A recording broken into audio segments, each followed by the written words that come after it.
영취산에서 진달래에 취해야 하는데 취하지 않아서 여수 낭만 포차로 가서 한잔하기로 했다. 낮술엔 안 땡기니 저녁까지 시간이 남아 웅천 칭술공원으로 이동했다. 차가 엉켜서 빠져나가는데 30분은 걸렸나 보다. 유람선도 좀 구경하다가 여수 밤바다를 보면서 낭만 포차에서 영취산에서 진달래에 모친 수주로 취해볼까 하고 이동했다. 가위포 가려져 있더라고. 딸기 모찌가 유명하다고 해서 사고 갔는데 14,000원 4,500원 아닌데? 딱 통으로 걸고 못 사 먹겠다. 포기. 돌아봐도 고만고만하다. 그런 거 같아. 메뉴도 고만고만하다. 아니? 그때 이거 상권이 아니었고 그때 상권이 저쪽에 있었어. 이제 다 옮겼어. 가격은 생각보다 제법한다. 물론 그렇겠지. 그 집이 되겠지. 역시 관광지인가 보다.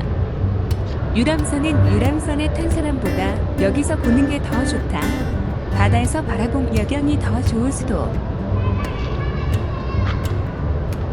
하멜등대 쪽으로 이동하면서 포장마차 메뉴를 봤지만 그놈이 그놈이다.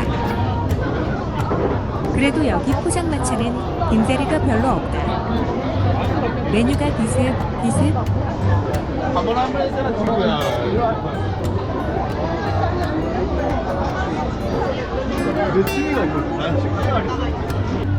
하멜등대는 제주도 갔다가 오면서 하루 묵어 쌌다.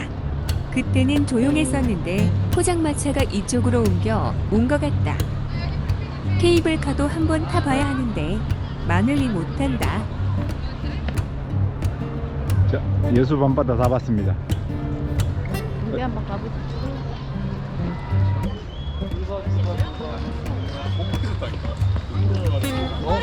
소리로 와. 하멜등대 야경을 구경하고 배가 고프다. 다시 돌아서 포장마차촌으로 이동을 했다. 자리가 있어야 하는데 길거리보다는 그래도 건물이 있는 음식점으로 가기로 했다. 돌문어 해물 사막 메뉴를 선택했다. 2인 용으로 탕탕이도 서비스로 준다고 해서 이 집으로 들어갔다. 여수 밤밤다 소주도 한 병이 모자라서 2병을 시켰다. 창가로 가려고 하는데 자꾸 바다가 안 보이는 자리를 꺼낸다. 이해는 한다만 다른 손님 받기 위해서 무시하고 바닷가로 앉았다. 문어가 정말 크다. 둘이 먹다가 한 명이 손가락발 정도다. 아침에 일어나서 느긋하게 라면으로 아침을 먹고 오동도로 들어갔다. 동백이 궁금했다. 나름 절정은 아니지만 제법 떨어진 놈들도 많지만 제주도의 그 강렬한 동백 구경이 내 감각을 둔하게 만들었다. 가문이었다. 그래서 자극은 약하게 살살 해야 하는데 제주도에서 너무 큰 자극을 받았더니 뭐 그만큼 강렬함은 없다. 등대도 잠깐 올라갔다가 무슨 굴이 하나 있는데 여기는 한참을 내려가서 얘기하는 수준이라 안 내려갔다. 나뭇잎이 많아서인지 동백꽃이 별로 보이질 않는다. 요렇게 하나 핀 놈은 그나마 이쁘다. 앉아봐.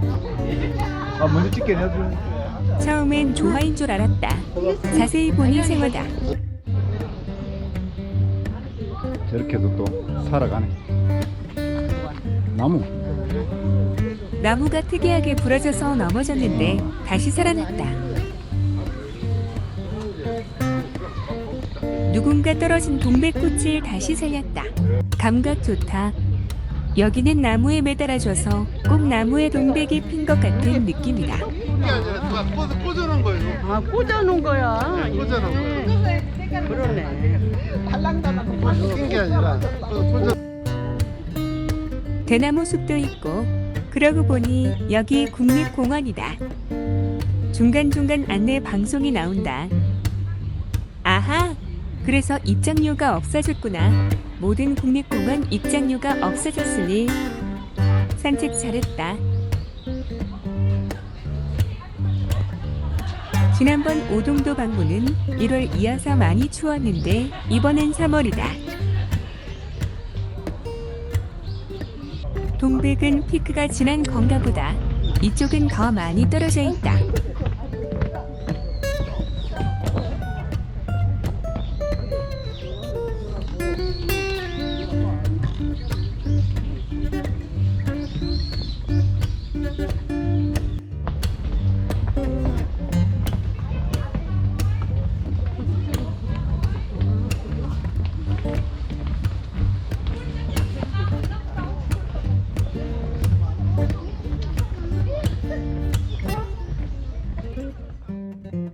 오동도 구경을 마치고 채로 돌아와서 구례 가자미찜을 먹으러 출발했다.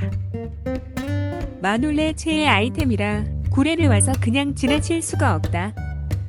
뭐가 맛있는지 모르겠지만 제일 큰 놈으로 시켜서 거의 다 먹었다. 산수유 축제는 끝났지만 산수유를 보려고 산수유 마을로 이동했다.